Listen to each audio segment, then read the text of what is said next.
A sensação que eu tenho aqui nessa noite é muito semelhante à que vocês experimentam quando o professor anuncia a prova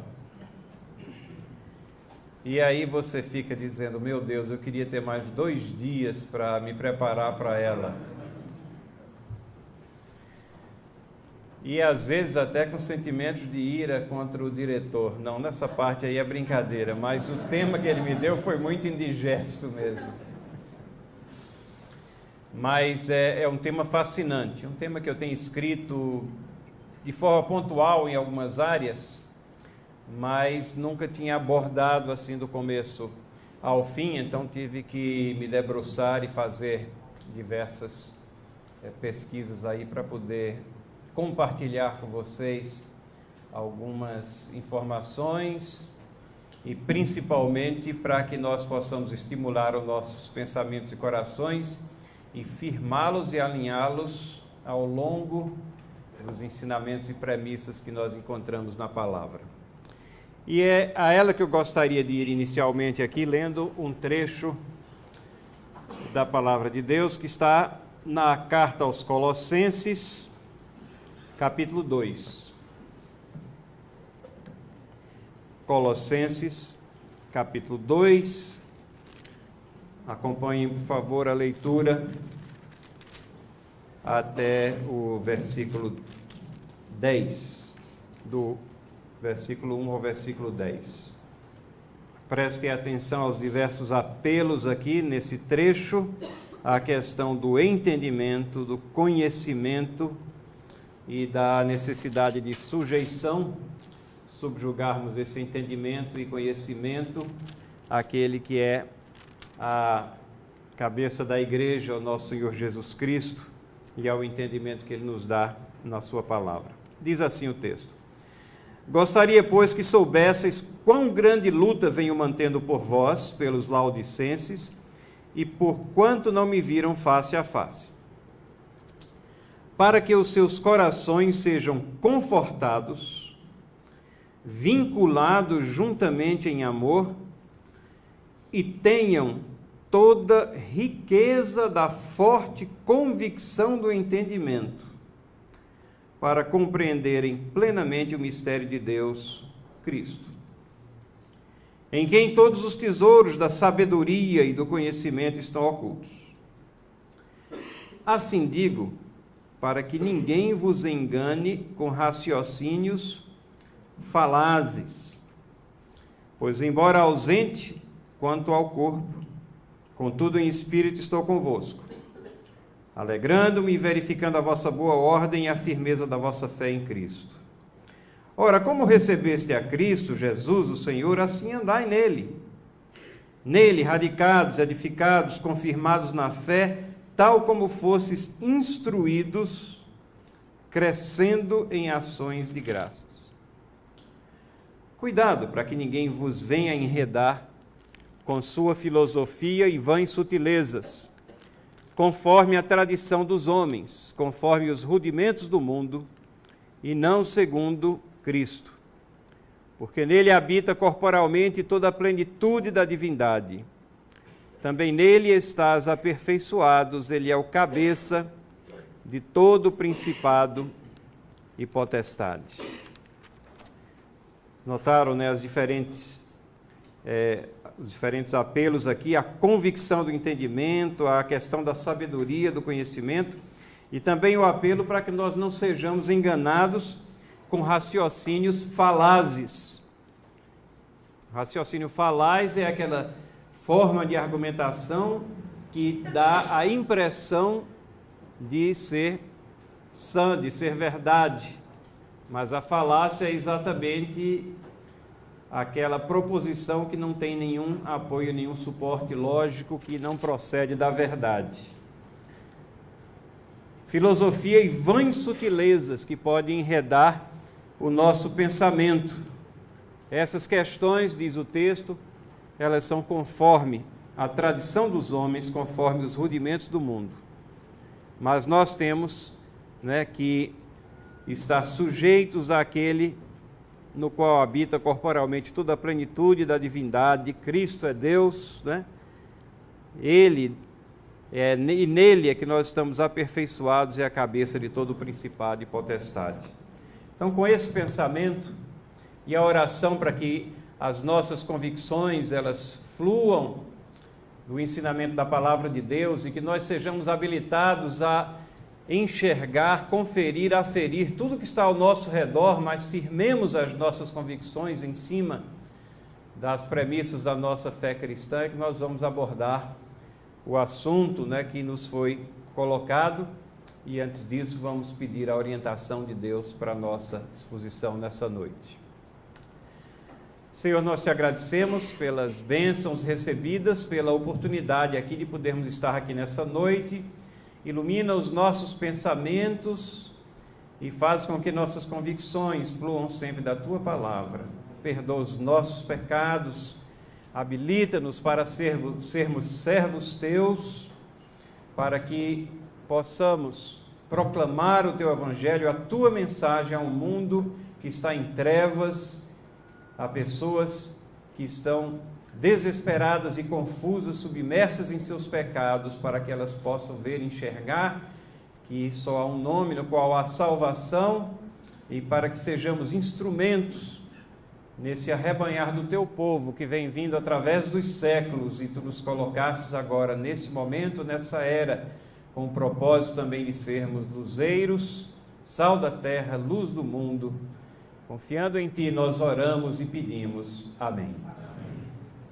Marxismo cultural, é o tema que nos foi dado. E quando a Ageu falou comigo sobre esse tema, eu disse, mas Ageu, nós estamos numa semana apologética de evangelização, onde a gente está com palestras aqui sobre seitas, cultos, diferentes tipos de religião, e como é que a gente vai falar de uma questão que parece eminentemente política, marxismo cultural? Mas, na realidade, aí está a pergunta, uma nova religião? É uma situação onde aflora muito mais a convicção religiosa do que realmente uma persuasão política, é isso que nós estamos vendo, confrontando ao nosso redor. Na realidade, o que é o marxismo cultural mesmo, Às vezes a gente ouve falar tanto no termo, ou pelo menos em marxismo nós ouvimos falar desde que nascemos. Marxismo cultural é um termo talvez um pouquinho mais recente, que talvez nós não tenhamos tido muita exposição a ele. O que é marxismo cultural? Vamos ver aqui o nosso roteiro, o que é que nós pretendemos abordar aqui nos minutos que nós vamos estar juntos. Primeiro, tentar responder essa pergunta, o que é o marxismo cultural? E para responder a isso, nós vamos ter que fazer uma rápida passagem pela história, e depois chegar a algumas definições. E logo após as definições, a gente ver algumas características do marxismo cultural. Eu creio que na medida que nós caminharmos aqui, a gente vai se situando e nós vamos verificar que nós já nos envolvemos com alguma conversa, algum embate, algum contato dentro da escola, dentro de alguma situação com conhecidos nossos, ou talvez até nós estejamos sendo persuadidos pelo marxismo cultural e ainda não nos apercebemos disso. Então essa é uma boa hora também para nós fazermos uma reflexão sobre essa questão. Um segundo ponto que nós vamos abordar é o marxismo clássico ou cultural. É uma religião? Existem evidências de que o marxismo pode ser classificado como uma religião? E se chegarmos à conclusão que sim, nós vamos ver que estamos bem encaixados dentro da semana apologética aqui, porque afinal de contas nós estamos vendo diversas seitas e religiões comparativas aqui nas outras palestras. As premissas do marxismo ou socialismo, elas têm base bíblica? Afinal de contas, é isso que nós queremos saber, O que é que se fala por aí, e se fala muito que há base bíblica para isso, será que é mesmo? E afinal, qual é a visão bíblica do governo? Quando falamos de governo, estamos falando do conceito do Estado. o estado amplo, abrangente é um conceito bíblico? Calvino, já ouviram falar dele, obviamente, ele tem algo a dizer sobre essas questões aqui? Ou será, não, Calvino viveu séculos atrás, o que é que ele teria a dizer sobre marxismo cultural, que é um tema tão contemporâneo? Será que ele tem algo a dizer sobre isso? E, finalmente, nós vamos fazer um pequeno resumo comparativo entre marxismo cultural versus a visão cristã. E, por último, talvez o ponto mais crucial, comunicando a fé cristã a uma sociedade que vive num contexto de marxismo cultural. Então, esse aqui é o nosso mapa, né? É o nosso percurso que nós queremos abordar aqui nesses minutos. História, né? É importante, é necessário nós fazermos esse passeio pela história? Eu creio que sim. Dá para identificar aí esses personagens? Quem é que está lá na direita? Marx. E o do meio? Quem? Stalin. Não, Stalin tentou chegar junto dele aí com um bigode grande, mas essa barba aí não era do Stalin, não. Engels, Engels, companheiro de Marx nos escritos. E o próximo? Lenin, que operacionalizou aquelas ideias, né, anos depois.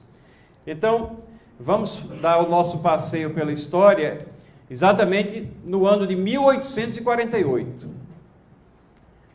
1848 é quando foi escrito o Manifesto Comunista, por Marx, que viveu de 1818 a 1883, e Engels, contemporâneo dele, de 1820 a 1895, né? Nasceu um pouquinho depois, nasceu 2 anos depois, morreu 12 anos depois. E a premissa básica, o ponto básico, a linha básica de pensamento do Manifesto Comunista era ressaltar a luta de classes entre o proletariado e a burguesia. O objetivo era exatamente postular uma sociedade sem classes no sentido de que o proletariado tinha que ascender sobre as demais classes, e essa sociedade que seria a ditadura do proletariado, ela seria tão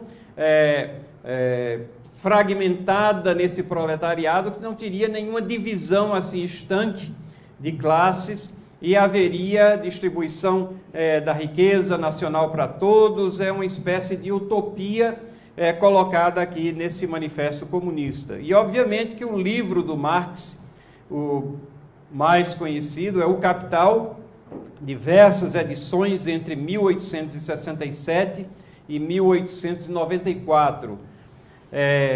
E nós temos aqui a cristalização do materialismo dialético, a influência de Hegel, né?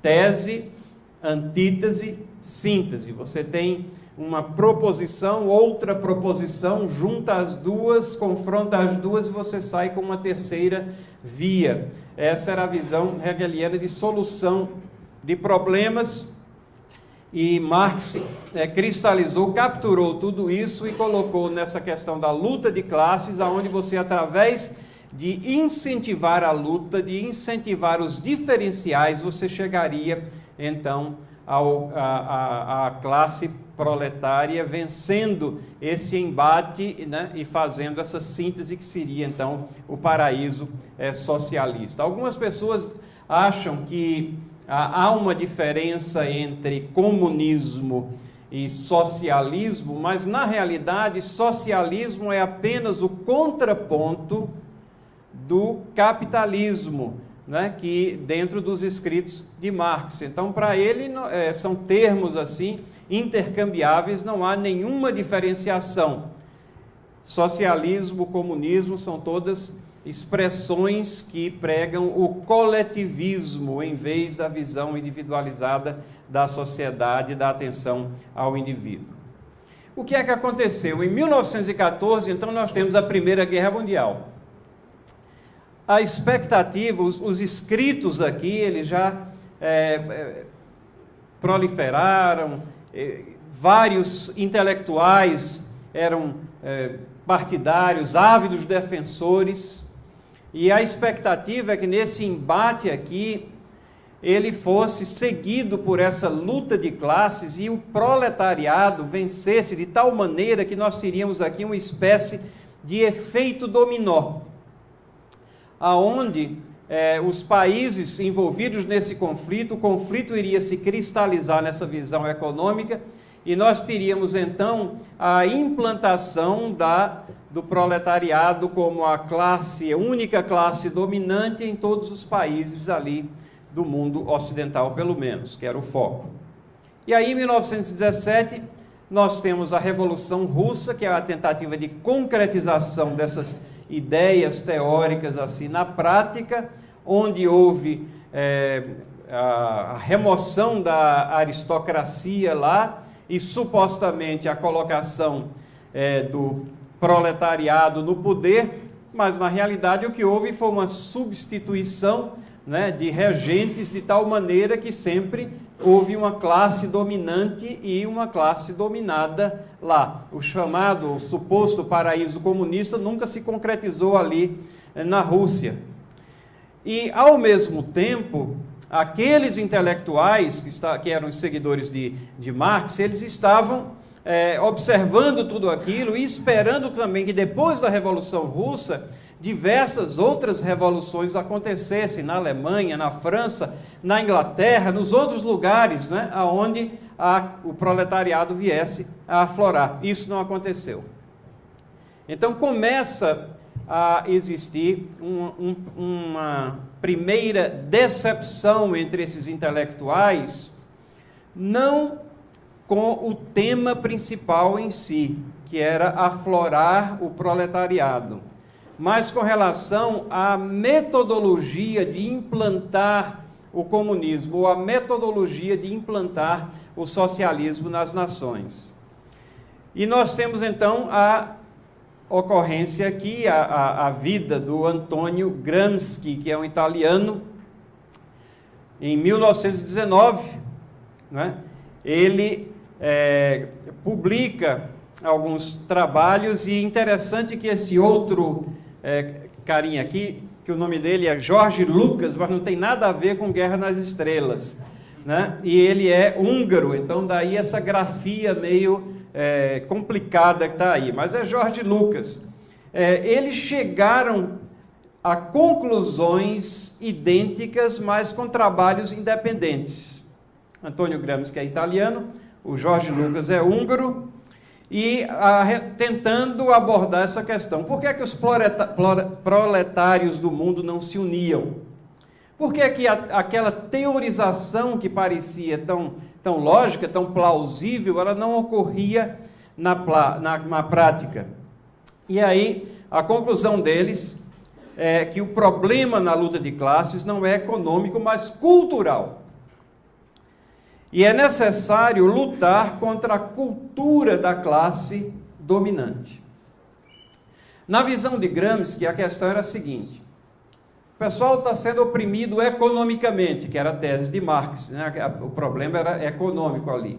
Mas esse pessoal que está sendo oprimido economicamente, eles têm uma opressão cultural tão poderosa, porque a oligarquia tem a sua cultura e aquilo já está tão enraizado nos países, de tal maneira que nunca vai haver a possibilidade de perturbação dessa ordem, porque a cultura termina vencendo. Por que é importante nós estarmos fazendo esse passeio pela história? Porque essa questão de marxismo cultural, e como eu disse, é um termo mais ou menos recente, ele é da década de 60 do século passado, né? Eu me sinto muito velho quando falo do século passado, foi quando eu nasci, mas é do século passado, mas a raiz está aqui exatamente em Gramsci, a raiz está aqui no Jorge Lucas, tá?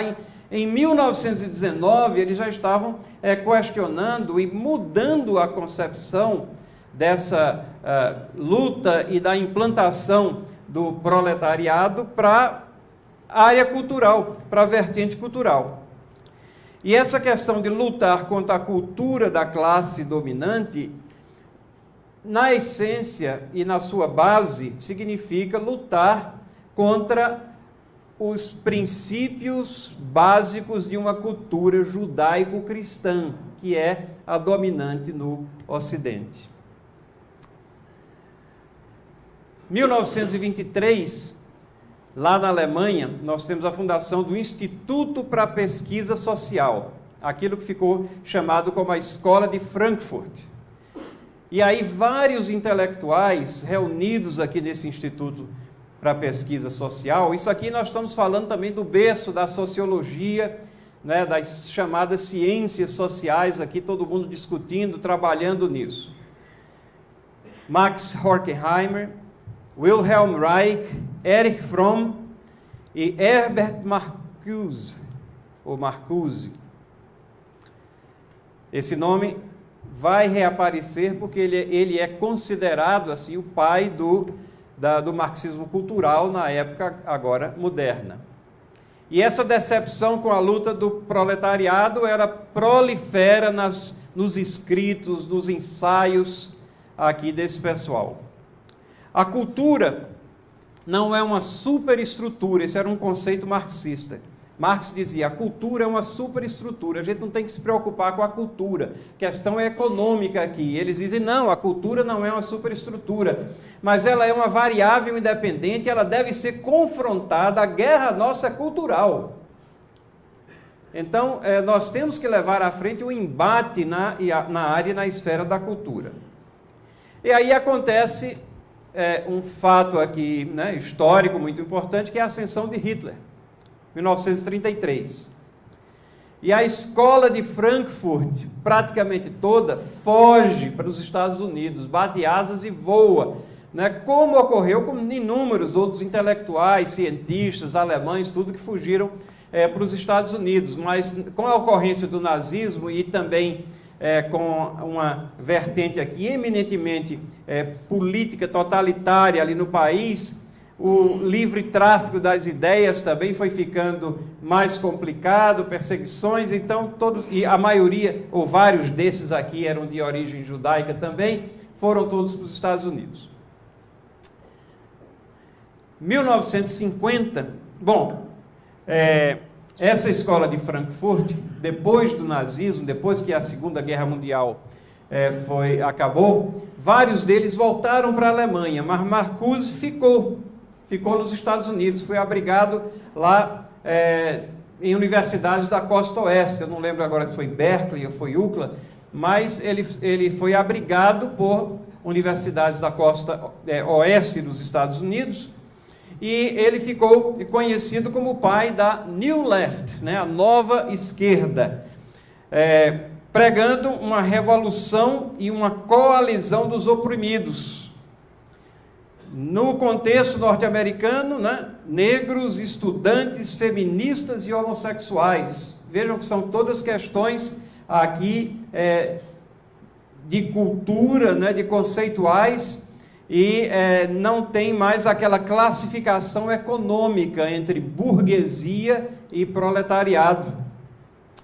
E é mais ou menos nessa escola de Frankfurt e nos trabalhos de Marcuse, você tem uma fusão entre as ideias de Marx e as ideias de Freud. E aonde se começa o que eles chamam de condicionamento psicológico. Você tem que ganhar essa guerra cultural, diziam os proponentes. E como é que a gente vai ganhar a guerra cultural? Nós vamos ganhar através do condicionamento psicológico, ou seja, a argumentação não precisa ser mais lógica, mas nós vamos massificar as nossas proposições, as nossas premissas, os nossos objetivos, de tal maneira que no final as pessoas vão aceitar como verdade tácita ou vão ser vencidas por essa massificação. Por exemplo, como é que nós vamos normalizar ou fazer com que a cultura considere normal a questão do homossexualismo, massificando a presença deles, a influência deles nos meios de comunicação? É a situação que nós vemos hoje, né? Qualquer pessoa e eu espero que a gente não esteja no meio dessas, mas que ligue aquela aula de instrução filosófica que existe depois do Jornal Nacional, né, que é a novela que vem ali depois, ou a que vem antes, mas é uma aula de filosofia da pior estirpe, da pior espécie. Você vai ver que praticamente em todas elas você tem a presença de um travesti num contexto familiar. Como se aquela situação não fosse anormal, como se ela fosse normal. Para que haja uma aceitabilidade desse fato, uma pressão psicológica, esse condicionamento psicológico para que a sociedade passe a aceitar essas questões que não são parte da cultura judaico-cristã como normais. Marcuse, esse grande guru, então, do marxismo cultural, um dos livros mais importantes, aí está uma foto dele, sempre com um cigarro, um cachimbo aqui, ele era um ávido fumante, escreveu esse livro, Eros e Civilização, né? E esse livro vem sendo republicado, consumido, está disponível em português, e ele criou também o conceito de tolerância repressiva e tolerância libertadora. Tolerância repressiva, dizia ele, é a suposta tolerância em regimes capitalistas, mas na realidade eles reprimem as ideias que vêm daqueles que são contrários ao capitalismo. E ele pregava o que ele chamava de tolerância libertadora, só que a tolerância libertadora era o seguinte: toda tolerância para as ideias que fluírem da esquerda, e nenhuma tolerância, isso era dito assim explicitamente, está escrito, nenhuma tolerância para ideias que vierem da direita. Então é uma tolerância seletiva, não é só para um lado. É uma suposta tolerância, e com isso ele estava tentando se contrapor ao que ele chamava de tolerância repressiva.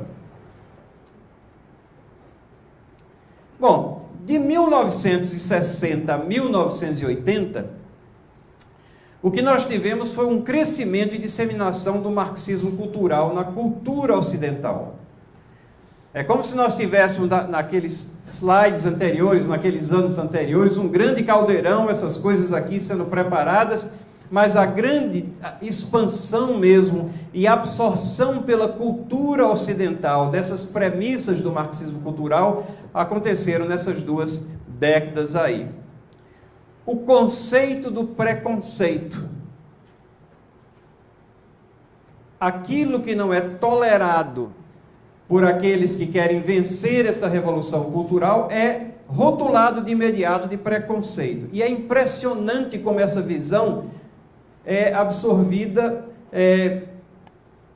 por muitas pessoas, e dentro do segmento evangélico também nós somos ávidos, rápidos a dizer isso é preconceito.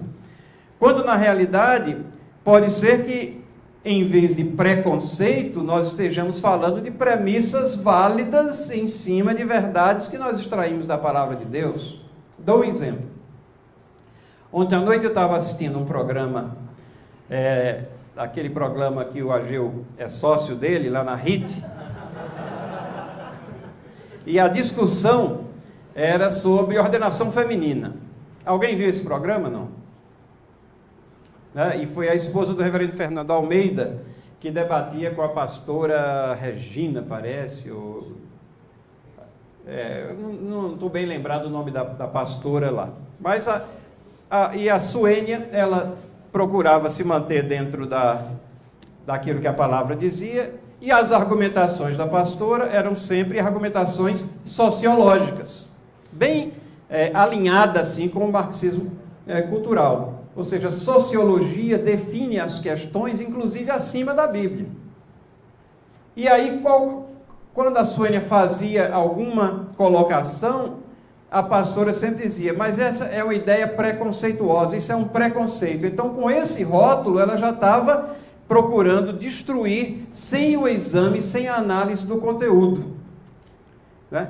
Então, você vê que o que nós estamos falando, segundo ponto ali, é uma massificação de uma nova cultura, em vez de uma argumentação filosófica em cima do que é verdade ou não, em vez de se procurar as bases, o alicerce daquilo que se está argumentando. E é aqui também, nessa popularização do marxismo cultural, que é criado o conceito do politicamente correto. Aqui nós temos o nascimento, a conformação, a apresentação inquestionada do que é politicamente correto.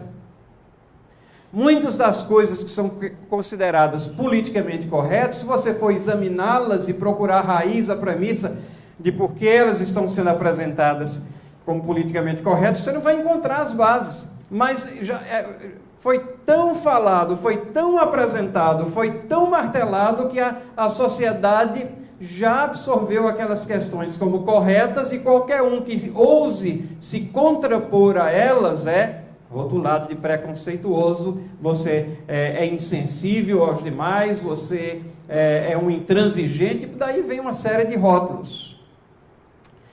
E também a questão do multiculturalismo. O multiculturalismo não quer dizer simplesmente que existem diferentes culturas, não. É a negação dos absolutos e a maleabilidade da cultura. Você não teria uma cultura que reflita na realidade princípios e valores que emanam da palavra de Deus, ou princípios e valores universais. Mas você, como não tem absolutos, essa cultura tem que ser maleável, ela tem que ser mutante através dos anos, e ajudou muito a visão, essa construção desse pensamento, a questão do desconstrucionismo, que vem da escola francesa, onde você procura desconstruir as metanarrativas, os discursos, as proposições, você procura atingi-las, fragmentando aquilo que é apresentado, e de tal maneira que você joga em xeque a credibilidade de certos princípios e valores que são universais. Tudo deve ser questionado, tudo deve ser desconstruído, e isso entra também na esfera teológica. Na esfera teológica, principalmente em seminários que não prezam a palavra de Deus, mas que ainda se chamam de seminários, aonde eles vão até a palavra de Deus, e como não consideram palavra inerrante, como não consideram que aqui nós temos que homens santos inspirados pelo Espírito Santo registraram aquilo que Deus quer que nós saibamos e tenhamos para a nossa vida espiritual, então eles examinam os evangelhos, examinam as cartas de Paulo e saem com colocações como: isso aqui é o reflexo da comunidade lucana, isso aqui é o reflexo da comunidade petrina, não é? Então, o que nós temos aqui é uma síntese de ideias de diferentes comunidades que refletem a forma como eles experimentaram alguma coisa que seria a experiência religiosa deles, mas não palavra inerrante de Deus. Isso é assim que adentra essa visão do desconstrucionismo, negação de absolutos, dentro do campo teológico também. 1970 marca, essa década marca o marxismo cultural adentrando o cristianismo. E ele vem aqui através de um ramo da teologia que ficou conhecido como teologia da esperança, que foi através do trabalho dos escritos do Jürgen Moltmann, que foi, na realidade, ele sendo um luterano mais liberal, ele foi a base da teologia da libertação, que aflorou e se propagou com muita intensidade dentro do segmento católico romano, mas que fez inúmeros adeptos também dentro do segmento liberal do protestantismo. Então nós temos teologia da esperança, teologia da libertação e evangelho social também, que é uma visão dentro do campo evangélico que priorizava o atendimento às questões sociais como meio para atingir transformações espirituais. Isso era o evangelho social. E aí, de 2000 para frente, a gente entra, o que eu classifico aqui, a absorção acrítica por cristãos do marxismo cultural. O marxismo cultural está tão presente na sociedade, está tão ao nosso redor, está tão no nosso meio, que as cabeças dos cristãos vão sendo afetadas. Os jovens vão para a universidade e só ouvem isso, e só ouvem essa visão, só ouvem o politicamente correto. E começam a achar que essa é a maneira de analisar as coisas. E não se detém para examinar o que é que a palavra de Deus diz sobre essas questões que são colocadas pelo marxismo cultural. E aí nós temos várias vertentes aqui. Temos uma tal de teologia pública, né, cujo expoente maior está lá no Rio Grande do Sul, na oeste de São Leopoldo, onde você é uma espécie de versão adocicada da teologia da libertação para consumo evangélico, a teologia pública. E temos a teologia da missão integral, que tem um linguajar que às vezes apela, que diz, não, nós estamos preocupados com o homem na sua totalidade. Ora, nós evangélicos e nós reformados sempre estivemos preocupados com o homem na sua totalidade, né? Mas eles fazem uma divisão, né? Querem fazer uma tese e nos colocam na antítese. Então eles dizem, nós estamos preocupados com o bem-estar das pessoas. Nós esquecem que a igreja fiel sempre foi aquela que esteve na vanguarda na instalação de hospitais, na prática da beneficência, cumprindo aquelas determinações que são, de certa forma, eminentemente individuais. A palavra de Deus nos insta individualmente a que nós devemos ter esse olho aguçado e crítico para a beneficência, e é muito mais no sentido individual do que corporativo. Mas a igreja fiel sempre foi pródiga na beneficência. E agora a teologia da missão integral vem como se tivesse redescoberto a pólvora, e na realidade o que eles fazem é tirar o foco, né, da pregação e proclamação, e o foco é então nas chamadas injustiças sociais, é também uma mímica da teologia da libertação, e é um reflexo de como o marxismo cultural entra dentro de uma maneira acrítica, dentro do campo chamado campo cristão, campo evangélico. Nós estamos aqui prontos agora para darmos algumas definições. A primeira eu vou extrair da Norma Venâncio, Norma Braga casou, agora é Norma Venâncio, e ela, numa troca de e-mails entre ela ofereceu a seguinte definição aqui. O que é marxismo cultural? A filosofia que preserva os objetivos essenciais do marxismo clássico, mas propõe que a luta de classes seja travada com armas simbólicas na cultura, transformando o senso comum aos poucos, através da presença de ideias e agentes revolucionários na mídia, na educação, nas leis e outros paragens, né? Para quê? Para a destruição dos valores tradicionais oriundos da tradição ocidental judaico-cristã.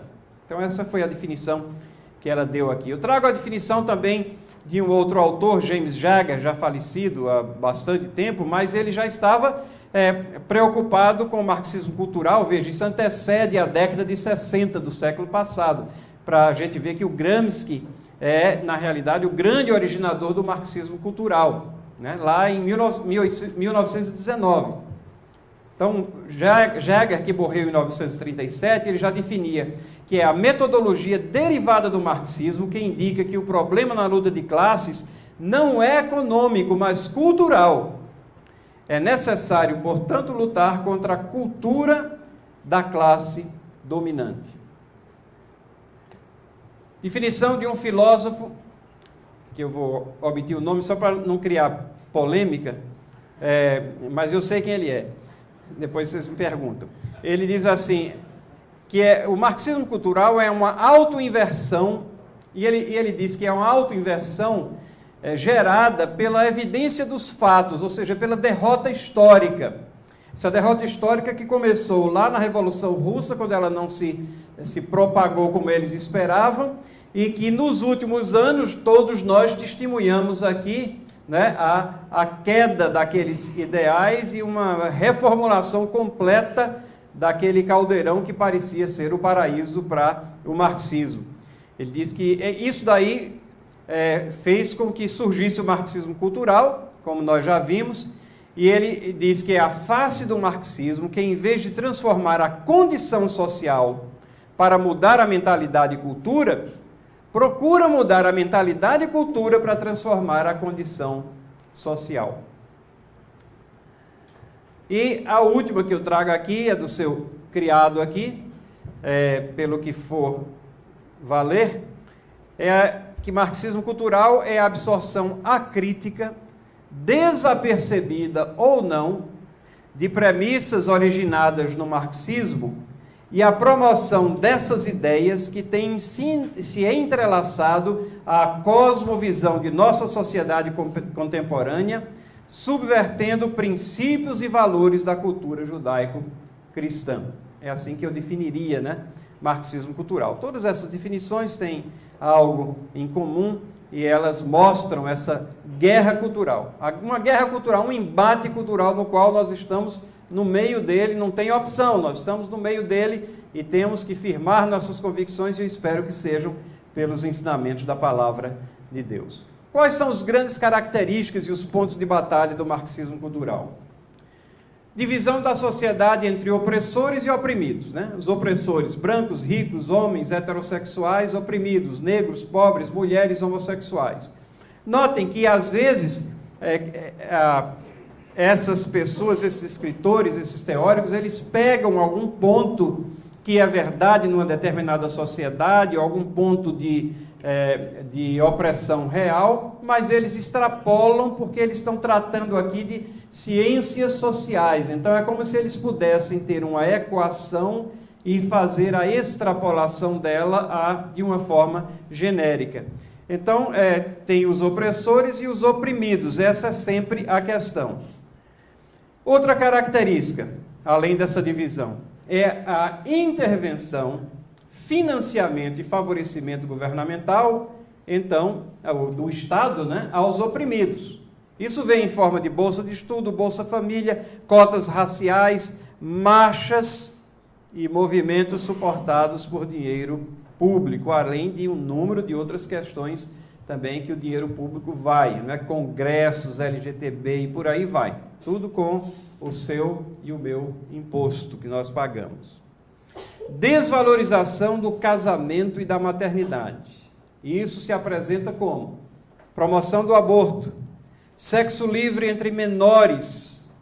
Por que é que a gente diz isso? Porque um dos programas governamentais é a instalação de máquinas de preservativos nas escolas. Que escolas? As universidades? Não, as escolas de ensino fundamental 2 e ensino médio.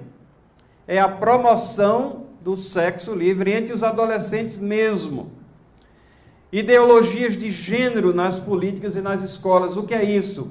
É pegar o Ministério da Educação, arrebanhar os professores e submetê-los a cursos que ensinam eles a aceitar como normal o homossexualismo, a homossexualidade nas crianças do Fundamental 1, Fundamental 2, desde essa faixa etária. Isso não é história assim, inventada, isso é fato real, né? Existem esses cursos que têm sido promovidos pelo Ministério da Educação, supostamente sob a bandeira de combater a homofobia, entre aspas, essa é a bandeira que qualifica e classifica diversas políticas nesse sentido, né? Casamento gay, né? A redefinição do que é o casamento. Uma questão que é até constitucional no Brasil, né? Casamento entre um homem e uma mulher. Não. Isso aí se descarta porque o marxismo cultural vem massificando uma outra visão e então é impressionante o número de chamados evangelhos que embarcam também nessa persuasão e começam a defender com as mais diferentes formas de raciocínio estranhos à palavra de Deus, né? Porque Deus não criou não criou 3, 4 sexos, criou apenas 2, né? Homem e mulher. E o Estado como poder determinante máximo, inclusive sobre as expressões religiosas do povo. O Estado passa a pontificar, a definir o que é que você pode falar, até onde você pode ir, em todas as áreas, inclusive interferindo dentro de esferas que legitimamente o Estado deveria estar fora dela, como na esfera da família, e nós vimos aqui na semana passada, atrasada, como há uma lei que interfere na forma de criação dos filhos. Você não pode mais aplicar disciplina física. Sob a visão de que é para coibir abusos, não, mas houve uma interferência direta e você está indo também diretamente contra um dos ensinamentos da palavra de Deus. Então são algumas características e pontos de batalha do marxismo cultural. Nós ainda trazemos algumas mais. A ideia do Estado messiânico. Quem é que vai resolver todos os problemas? O governo, o Estado. Façam uma análise de como vocês pensam e como têm pensado, desde que tiveram alguma consciência qualquer, que você vai ver que nós mesmos, muitas vezes, temos essa visão. A solução vem do governo para tudo. Essa ideia do Estado messiânico não é bíblica, mas ela é a ideia que prevalece nos nossos dias. Queremos que o Estado, o governo, resolva tudo. E então, o marxismo cultural também, com o marxismo clássico, que é os meios de produção nas mãos do governo, que é um planejamento central na sociedade, e procura, por decreto, ou por intervenção, a eliminação das desigualdades. E aí a gente começa a pensar, mas isso aqui está se harmonizando com o pensamento bíblico? Será? A gente vai ver que realmente não é assim. Será que Deus nos criou todos para sermos iguais? Não, nós vamos ver que Deus quer que todos tenham oportunidades iguais no que diz respeito ao governo. Ele tem a obrigação de prover oportunidades iguais, mas para que cada um desenvolva a sua desigualdade com equidade. Nós somos diferentes uns dos outros. Então, é uma situação utópica, não realista e também não bíblica. E, ainda dentro dessas características, vem a subversão dos valores tradicionais da cultura dominante e a implantação da cultura da discórdia. Você tem a supressão do indivíduo na sua singularidade. A Bíblia diz que nós somos criados como indivíduos, nós temos responsabilidades individuais, pessoais. Não é uma visão coletiva, mas uma visão individual. A salvação é individual. A magnificação da sociedade em sua uniformidade. Projeta-se uma sociedade uniforme, que ela não existe na realidade, mas ela é apresentada como se essa uniformidade fosse atingível. O incentivo ao embate cultural dos oprimidos, promovendo a consciência política da população. Então, mulher contra homem, já vimos isso, feminismo, negros contra brancos, racismo invertido, porque quando o governo estabelece, por exemplo, cotas, você tem uma situação inversa, onde está sendo tomada uma decisão em cima da raça, quando a questão da raça não deveria influir nessas decisões de quem entra ou não, mas sim a questão da escolaridade, da competência, mas você tem aqui uma inversão, um racismo invertido. Gays contra heterossexuais, a promoção da promiscuidade e da amoralidade. Índios contra os colonizadores, ontem foi flechado lá um policial lá em Brasília, que índios são aqueles, gente? Índios são uma realidade histórica, mas essa perpetuação desses índios de calção, índios que estão lá com flecha e arco, flechando impunemente, correndo em cima lá do Congresso, e que são inimputáveis e que não têm responsabilidade criminal nenhuma, como se fossem crianças, quando na realidade eles são adultos responsáveis perante Deus por suas ações. Não sei quantos lembram aqui do incidente do Paulinho Paiacã, que é um dos caciques lá, que estuprava, pegava a esposa, pegava mocinhas para que ele estuprasse elas, e isso ocorreu várias vezes, repetidas vezes, e ficou por isso mesmo, porque ele era índio. era um cacique, né? Então nós temos essa, mas o marxismo cultural não interessa visualizar essa questão de uma maneira real, mas sim de uma maneira irreal e olhando como se pudesse perpetuar uma situação de séculos atrás. E finalmente pobres contra ricos, a guerra de classes também está nas características do marxismo cultural. O marxismo é uma religião? Será que ele é uma religião? Essa resposta é um pouco difícil, porque Marx dizia que a religião é característica de sociedade dividida em classes. Então, o que ele projetava era uma sociedade que não teria necessidade de religião. Uma sociedade ideal, sem classes, não ia ter necessidade de religião. Uma outra afirmação de Marx com relação à religião também leva a uma conclusão, poderia levar à conclusão de que o marxismo não tem nada a ver com religião. Alguém se lembra do que é que ele escreveu, que na realidade ele pegou o pensamento de alguém, mas escreveu: a religião é o ópio do povo, né? Então a religião amortecia os sensos do povo, a precisão de análise, a religião servia como algo que acobertava a realidade do dia a dia. Então isso é verdade, essas proposições foram colocadas. E nós estamos também acostumados a ver o trabalho dos neo-ateístas, né? Lembram dessa promoção lá em Londres, onde eles compraram espaço nos ônibus para colocar uma propaganda. Provavelmente não existe Deus, então pare de se preocupar e desfrute a vida, né?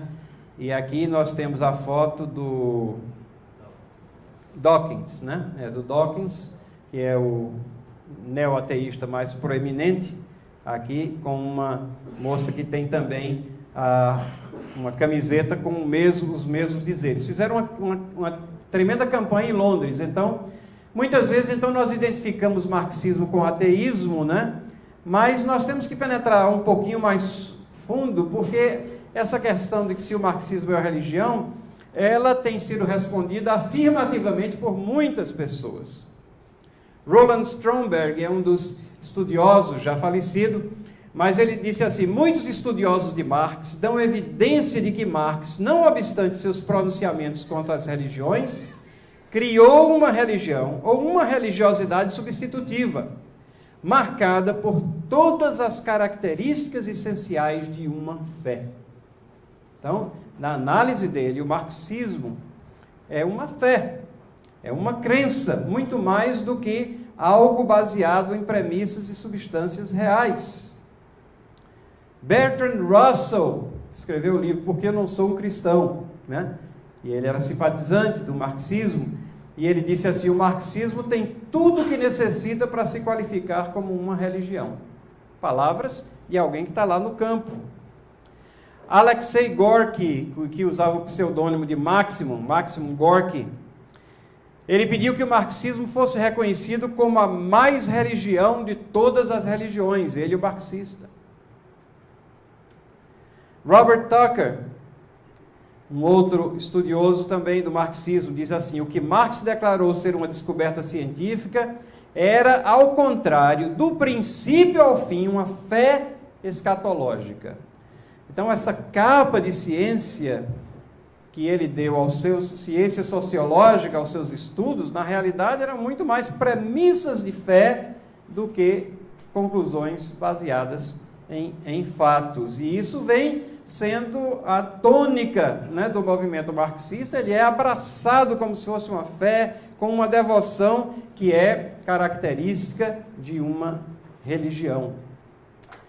E aí nós temos essa face cruel do marxismo, socialismo e do marxismo cultural, que é a tentativa de basear ou entrelaçar as bandeiras dele com a fé cristã.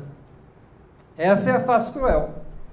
Porque se fosse, sempre estivesse atacando o cristianismo e sempre estivesse mostrando que está do outro lado, e a identificação seria muito mais fácil, mas nas últimas décadas o que nós temos visto é isso. cristãos ou pessoas chamadas cristãos que são persuadidos pela massificação cultural e começam a se convencer dessas premissas e começam a procurar na Bíblia justificativas para basear as bandeiras e entrelaçá-las, né, com a fé cristã. E aí alguém pergunta, mas o socialismo não procura resolver injustiça e despertar o que há de melhor nas pessoas, né? Será? Uma das premissas do socialismo é a bondade inata da natureza humana. A bondade inata da natureza humana. Isso contradiz diretamente a palavra de Deus, que mostra que todos pecaram, destituídos estão da glória de Deus. Outros dizem, mas as terras alocadas ao povo de Israel, elas não foram repartidas igualmente? Nós tivemos ali uma grande reforma agrária, quando eles entraram na terra prometida, foi uma repartição equânime ali entre o povo de Israel. Mas é algo que assusta o contorcionismo teológico exegético que muitos fazem para justificar a crença socialista marxista. Não tem respaldo naquilo que a palavra de Deus nos ensina. Alguns dizem que a experiência de Atos 2 não foi uma experiência e modelo socialista para os cristãos, né? Então nós temos lá o exemplo de socialismo, né? Ninguém tinha nada, era um bem comum e tal. Então isso é colocado como sendo fundamento para uma crença marxista cristã, socialista cristã. Vejam aqui como esse autor Kautsky, é um autor que escreveu em 1908, na realidade esse livro aqui em português, ele foi traduzido em 1969, foi publicado só em 2010, mas o livro está aí disponível em português. É um livro que fala da origem do cristianismo. E ele diz assim, o cristianismo, assim desvendado por... Esse aqui é André Egg, que está escrevendo uma resenha sobre esse livro. Diz assim, o cristianismo desvendado por Kautsky foi um movimento proletário. Vejam a forma anacrônica, né, de se dirigir ao cristianismo, mas colocando a terminologia marxista. A princípio, uma comunidade sediciosa do nacionalismo judaico de Jerusalém e da Galileia, que praticou o comunismo do partir do pão. Então aqui está, né, alguém que é marxista tentando traçar as origens lá ao cristianismo. Mas o cristianismo não é coletivista, não é socialista. J. Gresham Machen, no seu livro Cristianismo e Liberalismo, lá nas páginas 129 e 130, diz: o cristianismo histórico é conflitante em muitos pontos com o coletivismo. Ele realmente enfatiza o valor da alma individual, provê ao indivíduo um refúgio contra a variável corrente da opinião humana, um lugar secreto de meditação onde a pessoa pode vir sozinha à presença de Deus. O cristianismo dá ao homem a coragem de ir contra o mundo inteiro se for preciso. Recusa-se resolutamente a fazer do indivíduo um meio para alcançar um fim, um mero elemento de composição da sociedade. Rejeita qualquer meio de salvação que lida com o homem como em uma massa. Leva o indivíduo face a face com Deus. Nesse sentido, é verdade que o cristianismo é individualista e não socialista. São conclusões aqui do J. Gresham Machen. Vamos ver os fatos aqui, então, bíblicos. A distribuição de terras lá na Palestina, será que foram distribuições iguais, em glebas iguais? Não, foram distribuições em locais diferentes. Distribuições resultantes de algumas alianças que foram feitas, algumas dessas alianças espúrias, até contrárias àquilo que Deus tinha determinado ao povo, mas eles ficaram por ali, fizeram aliança com alguém e a terra ficou ali. Umas terras eram mais férteis do que outras, obviamente, e a sociedade se desenvolveu a partir daí com as desigualdades latentes em qualquer sociedade. Uma sociedade que recebeu leis, onde foram estabelecidos direitos, onde foram estabelecidas punições, demonstrando a necessidade de controles, porque ali nós não temos uma sociedade utópica, não, mas uma sociedade de pecadores que precisavam, né, da lei de Deus para regular os seus procedimentos, necessidade de controles ali. Mas a coisa mais longe da realidade é nós irmos até o Antigo Testamento e acharmos que lá na divisão de terras a gente tem uma espécie de MST do Antigo Testamento lá, dividindo os quadradinhos lá entre as tribos. Não, basta dar uma olhada, né, nos mapas que nós temos sobre as divisões das tribos naquela ocasião. É verdade que na Bíblia existiam limitações latifundiárias, muito interessantes para nós estudarmos, né? Que limitações eram essas? Havia a possibilidade de compra e venda, mas a partir de um certo tempo aquilo dali retornava à tribo original, era para impedir que uma tribo engolisse a outra no que diz respeito à terra, numa sociedade onde a terra era meio de subsistência muito importante. Mas são regulamentos que estão ali na lei civil de Israel, aplicáveis àquela sociedade teocrática naquele momento. Elas têm caráter normativo para nós? Não. Elas podem nos ensinar alguma coisa? Sim. Se no nosso Código Civil colocar algumas leis normativas nesse sentido, nada contra. Mas lembrem-se que o direito da propriedade era assegurado. E esse sim está enraizado na lei moral, que tem a sua aplicabilidade no Antigo Testamento, hoje e amanhã. Não furtará, está lá. O que é que significa isso? Direito de propriedade. E Atos 2, 42 a 47, o chamado comunismo cristão. Qual é a exegese correta daquele trecho, né? Primeiro, a gente tem ali também um registro histórico descritivo. Nós não temos ali uma passagem prescritiva para que seja emulada por todas as sociedades, todos os cristãos ao longo do tempo. Ali nós temos uma situação num microcosmo social existente entre os cristãos, numa época de perseguição, né? A prescrição que nós temos tem lá em 2 Tessalonicenses, capítulo 3, versículo 10, dizendo que as pessoas devem trabalhar, e aquele que voluntariamente não trabalha, não está falando de situação involuntária de desemprego, mas está dizendo aquele que quer se encostar nos outros, não come, é uma colocação drástica. Então, chamando as responsabilidades individuais de você estar comendo do fruto do seu trabalho. O contexto lá, como eu disse, era de perseguição, era um contexto bem específico.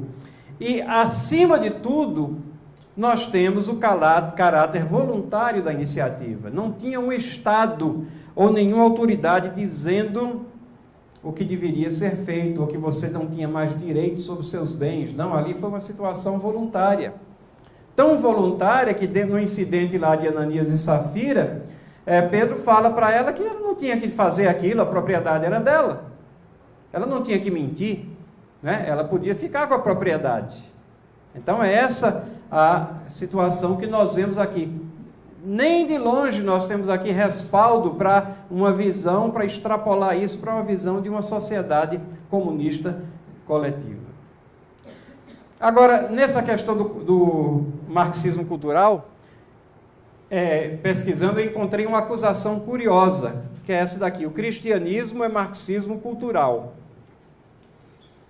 E esse banner aí, isso eu trouxe como curiosidade, né? Ele está numa página da Ondinia International. Já ouviram falar disso aí, não? É um segmento que cultua Odin, que é um deus sueco. E então eles têm muita raiva dos cristãos, e aí eles disseram que cristianismo é marxismo cultural, né? E que somente eles lá, a raça deles lá, que é perfeita, e estão cultuando o verdadeiro Deus. Aí é um culto místico aí qualquer. Fica como curiosidade aí, vocês pesquisarem depois. Bom, qual é a visão bíblica do governo? Será que nós temos a visão de um Estado amplo, abrangente? A passagem-chave não é a única, mas uma das passagens-chaves que nós temos na Palavra de Deus é Romanos 13, 1 a 7. Aonde nós temos ali delimitações e especificações muito claras para o governo. O governo eficaz respeita a propriedade, controla e pune malfeitores, não o empreendedor ou cidadão comum. O governo que nós vemos ali especificado em Romanos 13, 1-7, ele chama os governantes de servos de Deus. Então vejam, eles não são absolutos, eles têm que responder por seus atos e ações ao Deus soberano do universo. Eles recebem uma grande responsabilidade, eles são autoridade, nós devemos obediência aos governantes, mas eles são, os limites da autoridade deles está bem especificado ali, é o poder da espada para punir os malfeitores. Quando a gente pensa na situação de hoje, a gente fica até confuso, porque nós não conhecemos governo que se encaixe nesse modelo bíblico de governo. O conceito de governo, como eu disse, o marxismo cultural está tão enraizado, prevalecente, que a visão nossa de governo é do Estado messiânico, do Estado abrangente, do Estado que faz tudo, providencia transporte, faz isso, faz aquilo, e a gente fica esperando pelo Estado e ficamos com raiva do Estado quando ele não faz. Quando o principal que ele deveria fazer, o foco que está nas mãos do Estado, que é garantir a segurança das pessoas, é punir os criminosos, é assegurar o respeito à vida humana, do ser criado à imagem e semelhança de Deus. E isso está lá na lista de prioridades, em 25º lugar ou em algum outro canto. Os governantes têm a sua pauta de trabalho, de vida, ocupada com diversas outras coisas. Isso quando não estão ocupados com a malversação de fundos, com fraudes e com outras situações de corrupção. Mas eu estou falando daqueles que entram no governo, eles entram com uma pauta tão diversificada, tão estranha, tão abrangente, exatamente fruto desse marxismo cultural. O Estado é o grande Messias, é o grande soberano. E aí não cumpre a sua finalidade principal, que é garantir a segurança. O Estado também recompensa, o termo bíblico da galardoa na nossa língua, os cidadãos de bem, mas não procurando que todos sejam iguais, ou empenhando-se na promoção da igualdade. Ele respeita a singularidade, as pessoas são diferentes, elas têm diferentes talentos, situações, mas o governo deve se certificar de que todos possuam iguais oportunidades de desenvolverem as suas individualidades e talentos específicos. Ou seja, todos deveriam ter oportunidade de desenvolver as suas desigualdades. Ninguém é igual um ao outro, mas as oportunidades, o governo seria um órgão regulador dessa situação e galardoador dos cidadãos de bem, daqueles que fazem o bem, e que, fazendo o bem, não deveriam temer o poder da espada. Quando os que fazem o bem temem o poder da espada, tem algo muito errado. Quando os que fazem o bem não têm segurança de sair, não sabem se vão ser assaltados, se um criminoso vai tirar a vida dele ou do ser querido dele que está ao seu lado, tem alguma coisa muito errada. Quando o Estado, eu fico sempre intrigado quando nós vemos hoje em dia demonstrações violentíssimas, quebra-quebra, e aí no texto da reportagem diz assim: a polícia acompanhou tudo ao lado, né? Ela acompanhou o quebra-quebra e a situação estava lá, porque ela hoje em dia instruída por aqueles que têm responsabilidade sobre ela de não intervir. Então nós temos uma situação que é totalmente contrária à visão bíblica e às responsabilidades que esses governantes recebem, e eles respondem por isso a Deus. São chamados de ministros de Deus, servos de Deus, na capacidade na qual foram colocados. Então a visão bíblica do governo é de um Estado limitado dentro da sua esfera. O governo tem a sua esfera, ele não deve interferir na família. A família tem a sua esfera específica. O governo é responsável por Deus pela área de autoridade os governantes pela área de autoridade que receberam. A família é responsável por Deus para criar os filhos, para gerir, para que seja gerida de acordo com os princípios de Deus. A igreja tem a sua esfera para que possa cultuar a Deus, equipar os santos, proclamar o Evangelho. O Estado não deve interferir na igreja, o Estado não deve interferir na família. O Estado deve regular a interatividade entre as pessoas nesse sentido, de punir os malfeitores e providenciar, galardoar aqueles que são cidadãos de bem, providenciando a oportunidade para o seu desenvolvimento. Será que Calvino tem algo a dizer sobre isso? Veja o que ele diz sobre o propósito de governo, lá no livro 4, capítulo 20, seções 2 e 3. Que a paz pública não seja perturbada, que as propriedades de cada pessoa sejam preservadas em segurança, que os homens possam tranquilamente exercitar o comércio uns com os outros, que seja incentivada a honestidade e a modéstia. Livro 4, capítulo 20. Capítulo 20 todo deveria ser lido, é todo sobre o governo, ou, na terminologia dele, o magistrado civil, né? Responsabilidade dos governantes é a liberdade. Os governantes, magistrados, devem fazer o máximo para impedir que a liberdade a qual foram indicados como guardiões seja suprimida ou violada. Se eles desempenham essa tarefa de forma relaxada ou descuidada, não passam de pérfidos traidores ao ofício que ocupam e ao seu país. Calvino escreveu isso, né, um tempinho atrás. Parece que foi ontem que ele escreveu. Direito de propriedade. Quando alguém vê que sua propriedade imprescindível está sendo defraudada, ele pode, sem nenhuma carência de amor, defendê-la. Se ele assim o fizer, não estará ofendendo de nenhuma maneira essa passagem de Paulo. E ele faz referência a 1 Coríntios 6. Livro 4, né, capítulo 20, nessas sessões 17 a 21, ele fala dessa questão.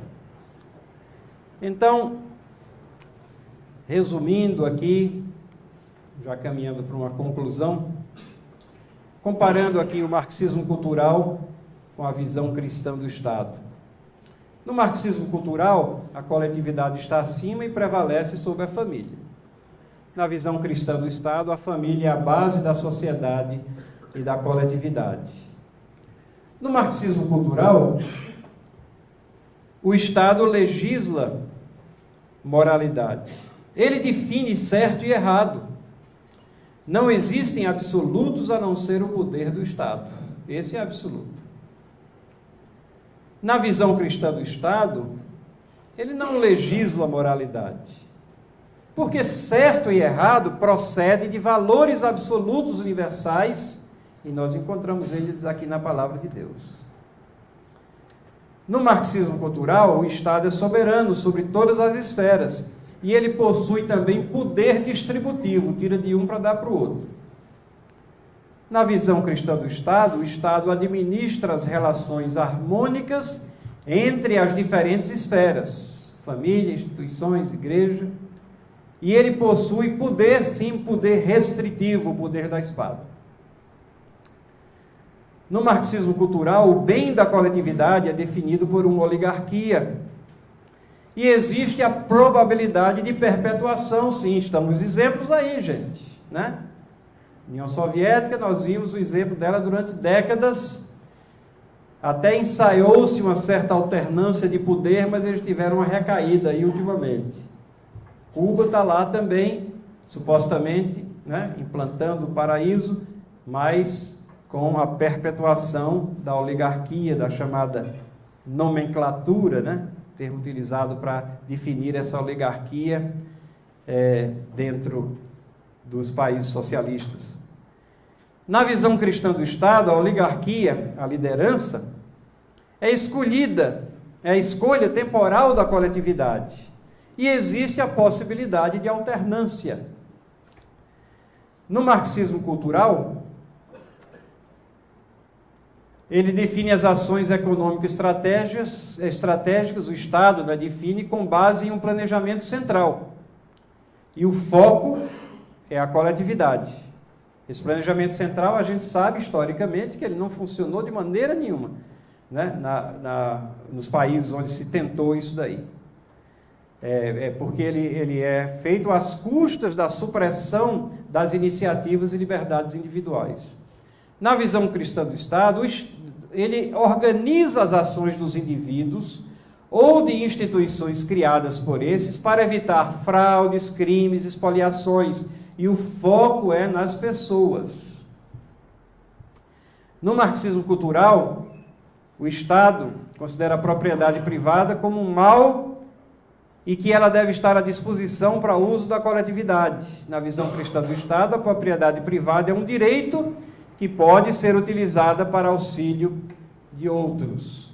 E aí nós temos diversas admoestações ao povo de Deus de como deveriam auxiliar aqueles que estavam em situação de carência. A visão cristã do Estado não ignora essas questões, mas a responsabilidade é muito mais individual do que do Estado. A gente sempre olha para o Estado. O que é que o Estado está fazendo sobre isso? E a gente se esquece que nós podemos fazer, devemos fazer muita coisa. As igrejas nas quais estamos podem e devem fazer muitas coisas também. Então, um comparativo aqui sobre a questão da visão cristã do Estado. Como é que nós comunicamos a fé cristã à sociedade que vive nesse contexto de marxismo cultural, então? Porque, afinal de contas, é isso que nos interessa. Como é que a gente proclama o Evangelho?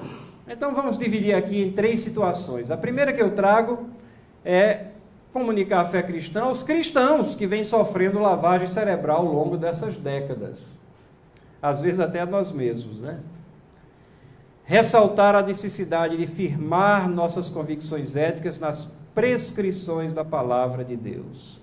Não é o que eu acho, não é o que eu penso, não é o que o meu vizinho me fala, não é o que eu leio no jornal, não é o que eu estou sendo martelado continuamente pelos meios de comunicação que deve firmar as minhas convicções éticas. É o que a palavra de Deus diz e fala sobre a questão. As argumentações que nós vamos usar com esses cristãos não podem ser sociológicas, mas exegéticas. Porque se a sociologia definir a nossa linha de pensar, abre-se a porta para qualquer comportamento pecaminoso ou estrutura contrária à Bíblia, desde que seja politicamente correta. Pega o caso da ordenação feminina, por exemplo, né?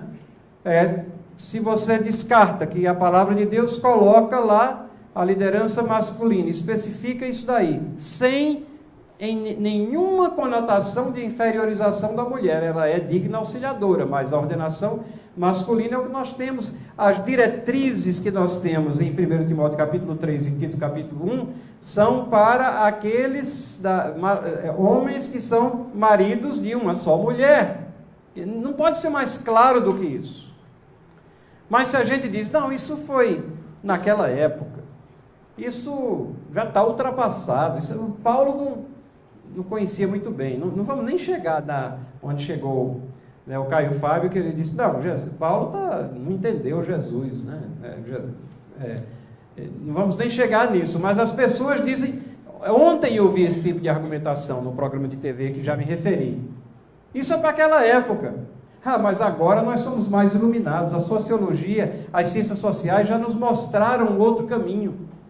Isso é preconceito, aí vem, né, o rótulo, né?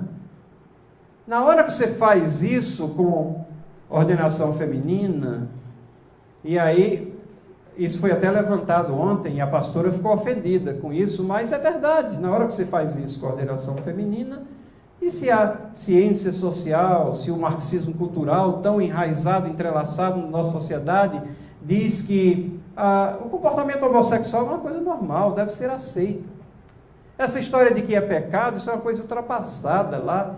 O Paulo não entendeu muito bem essa questão, ele estava vivendo no seu tempo.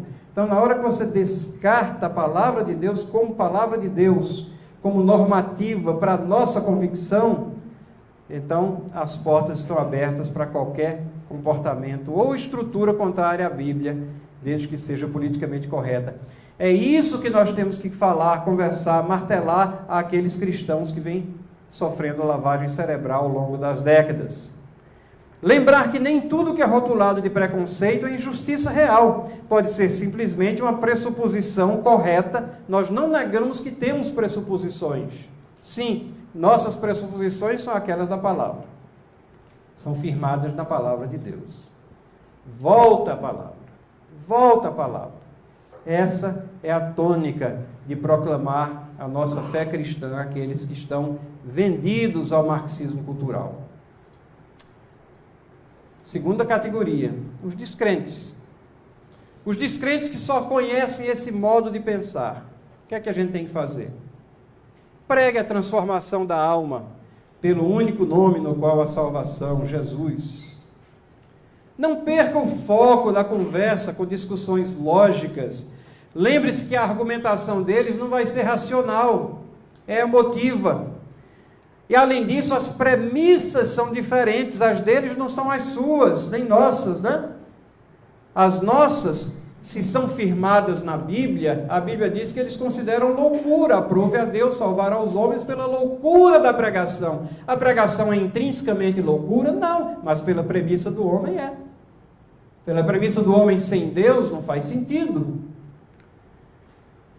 Então, a questão aqui, num mundo que está dominado pelo marxismo cultural, o que nós temos que ter a convicção é que nós não dependemos do nosso poder de convencimento, mas da ação milagrosa do Espírito Santo de Deus. É Ele que converte.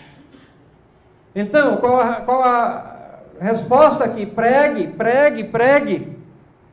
Mesmo que você ache que suas palavras estão caindo em ouvidos moucos, pregue. E se o Espírito de Deus for servido, Ele vai quebrantar o coração, fertilizar aquela vida e usar a semente que você colocou lá para a salvação e para a modificação e para a renovação do entendimento, que é como Paulo coloca lá em Romanos capítulo 12. Terceiro tipo. Descrentes que já abandonaram o marxismo cultural. Existem sim, existem muitos. Alguns descrentes que abandonaram por questões pragmáticas, históricas, verificaram o desastre aí nos chamados paraísos socialistas e saíram de lá. Se convenceram pelo peso da história.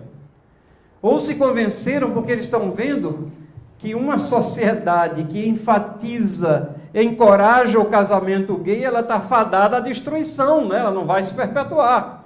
Então, pelo menos para a preservação da sociedade, algumas pessoas não estão embarcando no marxismo cultural. Mas não se engane. Se você estiver falando com essas pessoas, não se engane com a conversão de ideias. A alma pode estar ainda irremediavelmente perdida. Pregue a Cristo.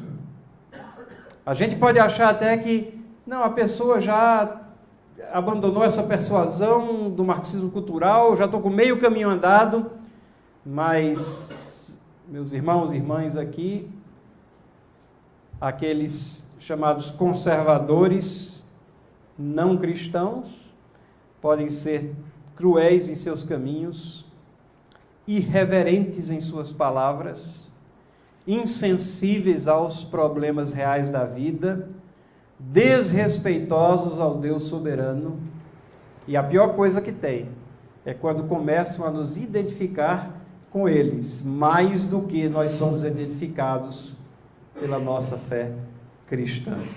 Mera persuasão política não vai redimir ninguém, não vai redimir as pessoas. São essas as palavras que eu diria para vocês nessa noite. Agradeço muito pela atenção que vocês dispensaram até agora. Se tiver tempo de perguntas e respostas, estou à disposição.